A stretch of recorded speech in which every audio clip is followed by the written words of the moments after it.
चिराग पासवान हैं और जो नीतीश कुमार हैं उनके बीच एक मनमुटाव रहा है। जिस तरह के बयान पहले तेजस्वी यादव माफ कीजिए पहले जो चिराग पासवान दे चुके हैं, ऐसे में मुश्किल हो सकती है आपके लिए, ये मुझे लगता है, लेकिन वो आप सुलझा लेंगे ऐसी उम्मीद मुझे करनी चाहिए। मैं एक बार जरा ये भी बताऊं, पहले जीएम शाहीन जी से पूछ लेती हूँ। शाहीन जी, जो ये खबरें आ रही हैं ये ऐसे ही खबरें हैं या फिर इनमें कुछ तथ्य हैं कि जेडीयू इस बात से नाराज है कि बहुत तरजीह दी जा रही है चिराग पासवान को?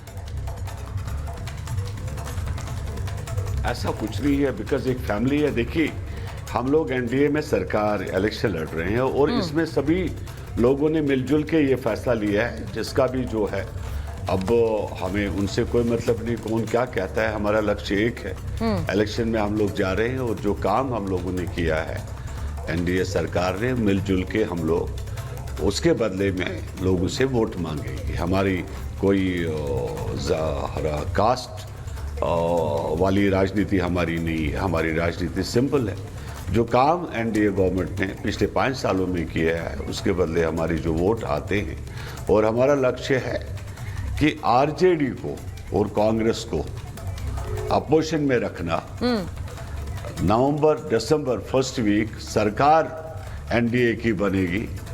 सभी लोग हम लोग मिलजुल के, पासवान जी हो बीजेपी के साथी है, हम लोगों ने जो फैसला लिया है वो मिलजुल के लिया है। एक घर है, घर में मतभेद भी होता है, ऐसा नहीं है कि मतभेद नहीं होते, लेकिन मतभेद का मतलब ये नहीं कि वो कोई नाराज है, कोई खफा है। और ये सब चीजें हमारी घर के मामले हैं। घर के मामले घर के अंदर ही ठीक किए जाते हैं, इसमें बाहर हवा देने की जरूरत नहीं है। आप ये मान लीजिए, आप एक मंझे हुए राजनेता की तरह बोल रहे हैं शाहीन साहब। ये अच्छी बात है, घर के मतभेद घर के अंदर ही रहें, लेकिन सर समय बहुत कम है, इसीलिए बार बार पूछा जा रहा है कि हो क्या रहा है। सीटों पर उम्मीदवार प्रचार भी तो करेंगे, उन्हें आप सब सीटें बताएंगे तो वो प्रचार में उतरेंगे। इस बीच में बड़ी खबर जरा बता देती हूँ। खबर ये आ रही है कि बीजेपी ने उन सीटों पर उम्मीदवार नहीं उतारे हैं जिन सीटों को चिराग पासवान ने अपने लिए मांगा है। चलाइए जरा इसे। तो खबर आपको बता रही हूं कि बीजेपी ने उन सीटों पर, जिन सीटों को चिराग पासवान ने मांगा, उन सीटों पर बीजेपी ने उम्मीदवार ही नहीं उतारे। अब इसका मतलब क्या है? इसका क्या मतलब यह है कि अभी चिराग पासवान की जो डिमांड्स हैं उनको अकोमोडेट करने की कोशिश पार्टी कर रही है, वो किसी तरह से वो डिमांड्स पूरी हो जाए। अब इसी बात को लेकर कहा जा रहा है बीजेपी के अंदर नाराज है कुछ लोग। मैं एक बार प्रोफेसर पाशा के पास जा रही हूँ। अनवर पाशा जी, आपको आवाज आ रही मेरी? कहाँ है? दिख नहीं रहे मुझे स्क्रीन पे। प्रोफेसर पाशा अभी जुड़े नहीं है। अच्छा, मैं एक चीज इसे लेकर पूछना है। प्रेम कुमार जी, अगर आप बताइए, ये जो सीटों के बंटवारे को लेकर अभी जेडीयू और बीजेपी की बात में कर रही थी, तेजस्वी यादव जी दिल्ली आए हैं, बिना राहुल गांधी को मिले हुए वापस चले गए हैं, ये बात कुछ समझ नहीं आई। हुआ क्या?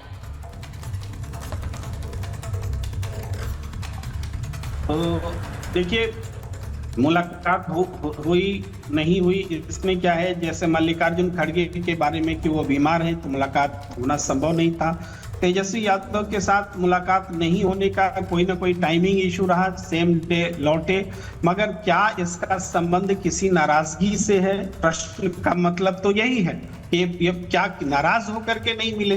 तो हमें लगता है कि उनके बीच टेलीफोनिक बातचीत की पुष्टि हुई है, तो वो नाराजगी वाली बात नहीं लगती, ये मुझे लगता है। लेकिन पार्टी के भीतर कांग्रेस अपनी सीटों को लेकर के मजबूती से बोल रही है, ये भी तय है। और आज इस बात के मेरे पास जो सूचना है उसके मुताबिक कांग्रेस की भी एक छोटी सूची आने वाली है। आरजेडी ने तो सिंबल बांटना भी शुरू किया, लेकिन थोड़ा अंदर में खाने ऐसा हुआ, एक बात उठी कि भाई सब लोग एक साथ करें, तो उस सिंबल को वापस लेने का एक प्रतीकात्मक काम भी हुआ। लेकिन फिर भी नॉमिनेशन फाइलिंग भी शुरू है, चीजें रोकी नहीं जा सकती, ये है। जहां तक आपके प्रश्न की बात है, ये है।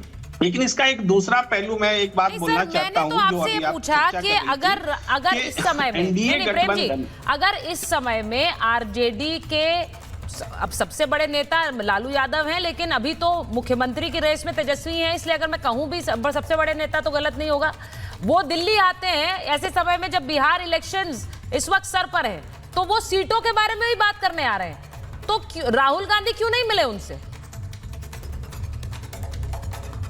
नहीं, देखिए दिल्ली इसलिए नहीं गए कि सीटों के बारे में ये कैसे हम कहें भाई के कोर्ट में केस लगा हुआ था, ये एक कारण था जिस हाँ, कारण से तो क्या पूरे यही परिवार वजह को नहीं मिल दिल्ली रहा है जाना राहुल पड़ा। गांधी? ये एक कारण है, तो आप ये नहीं कह सकते। ये तो नहीं है वजह कि चार्जशीट हो गई तो मिल नहीं रहे रहे वाली बात ये तो भाई, चार्जशीट हो गई तो मिले कैसे? ये तो नहीं है। अगर आप कह दे कि नहीं मिल रहे हैं, नहीं मिलना चाहते हैं, हाँ। तो इसका मतलब आपके पास ऑथेंटिक सूचना होगी, तभी आप कह रहे हैं कि वो नहीं मिलना चाहते हैं। लेकिन हम कह रहे हैं कि टेलीफोनिक बातचीत हुई है तो नहीं बिहार से मिलना भी हो चाहने जाती, को वाली जैसी बात नहीं होती।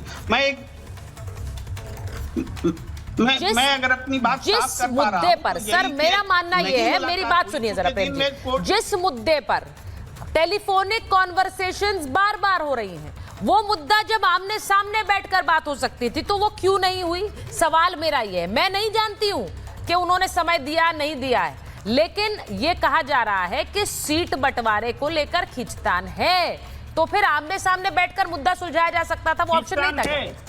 खींचतान तो है हाँ। विचारिता जी, खींचतान तो है, ठीक है। निश्चित रूप से है, तभी तो सीटें घोषित भी नहीं हुई हैं। वो हम कह रहे हैं, और आज भी है कि हम कह रहे हैं कि जो सूचना है उसके मुताबिक आज सूची जारी होगी दोनों ओर से, लेकिन मुकम्मल सूची नहीं होगी। सीट शेयरिंग पर अब भी बातचीत चल रही है। तेजस्वी को चेहरा बनाए जाने को लेकर सहमति बन गई है, कांग्रेस ने सहमति दे दी है, ये भी बात हमारी जानकारी में है।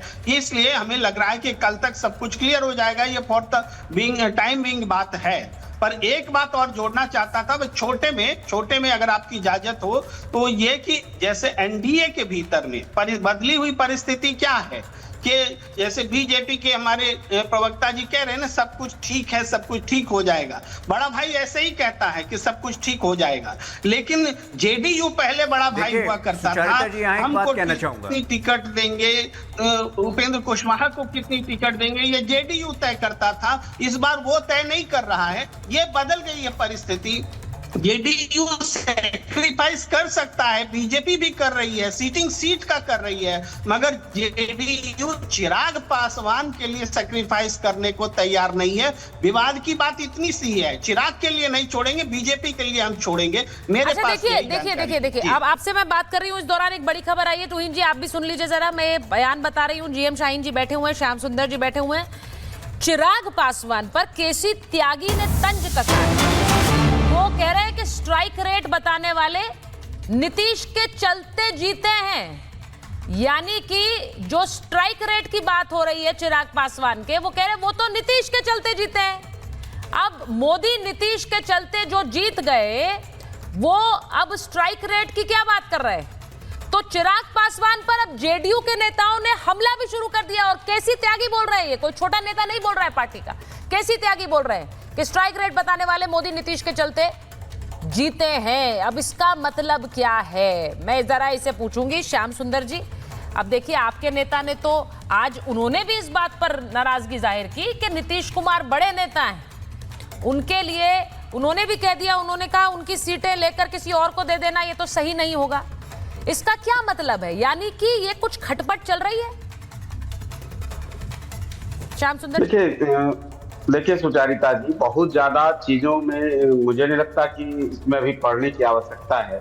विपक्ष इसको प्रोपेगेट कर रहा है जिस तरह से, या फिर प्रचारित करने का प्रयास कर रहा है। कुछ चीजें तो है, अब 5 दल 6 दलों का गठबंधन होता है तो बहुत सारी चीजें होती हैं। मिनिमम कॉस्ट पे लोग काम करते हैं, अपनी अपनी चीजों को ज्यादा से ज्यादा, अपने लोगों को ज्यादा से ज्यादा एडजस्ट करने की कोशिश करते हैं।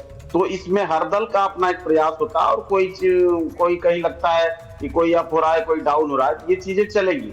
लेकिन अल्टीमेटली जो बिहार का चुनाव है वो इन चीजों से प्रभावित नहीं होने वाला है। बिहार के चुनाव अब तो नॉमिनेशन की तारीख जो है जैसे नजदीक आते जा रही, 17 तारीख को पहले चरण के नॉमिनेशन का तारीख खत्म हो जाएगा। जनता जो अब चुनावी मोड में आ चुकी है, तो कार्यकर्ता और नेता भी 2-3 दिनों के बाद जैसे ही से नॉमिनेशन खत्म होगा, फिर सब लोग एज यूजुअल काम करना शुरू कर देंगे। अभी थोड़ी बहुत खींचतान आपको दिखेगी, 5 दलों के लोग हैं, किसी का सीट कटेगा, किसी का दल के अंदर किसी का टिकट कंफर्म नहीं होगा, किसी विधायक का टिकट कटेगा, किसी बड़े नेता का टिकट कटेगा, तो बहुत सारी चीजें आपको दिखेंगी। लेकिन मुझे लगता है कि 2-4-5 दिनों के बाद ये सारी चीजें फिर खत्म हो जाएगी और फिर बिहार के विकास तो होता ही है। अब आज राहुल गांधी नहीं मिले हैं, कल को अब आप बोलेंगे कि 2-3, अब उनके लिए मैं पूछूंगी तो आप बोलेंगे इनके में तो खींचतान है, आपके में 2-3 दिन में ठीक हो जाएगी, उनके में खींचतान है, उनके में सीएम फेस पर मोहर नहीं लग रही है। ऐसे नहीं होता है, दोनों ही गठबंधनों में गड़बड़ हो रही है। अब या तो हाँ, मेरा डिफरेंट इसमें बात है, मैं उस तरह की बात नहीं करता कि उनमें भी बहुत गड़बड़ है, उनमें भी कुछ नहीं है, उनमें भी सब प्रेशर गेम है। कांग्रेस पार्टी की सीटों को काटा जा रहा है, अब कांग्रेस पार्टी अपनी सीटों को काटना नहीं चाहती है, ये प्रेशराइज करने की कोशिश है, एक दूसरे से मिलना न मिलना, दूध भेजना, कुछ शायरी लिखवाना, कुछ ट्वीट करवाना, ये सारी चीजें आपको दिख जाएगी 2-4 दिनों में। सबकी उन लोगों के अंदर भी, किसी के अंदर, अब कांग्रेस पार्टी अकेले चुनाव लड़ने की हिम्मत करेगी मुझे तो नहीं लगता है, या कोई राष्ट्रीय जनता दल चुनाव में अकेले जाने की हिम्मत करेगी मुझे नहीं लगता है। वास्तविकता है कि चाहे ये गठबंधन हो चाहे वो गठबंधन हो,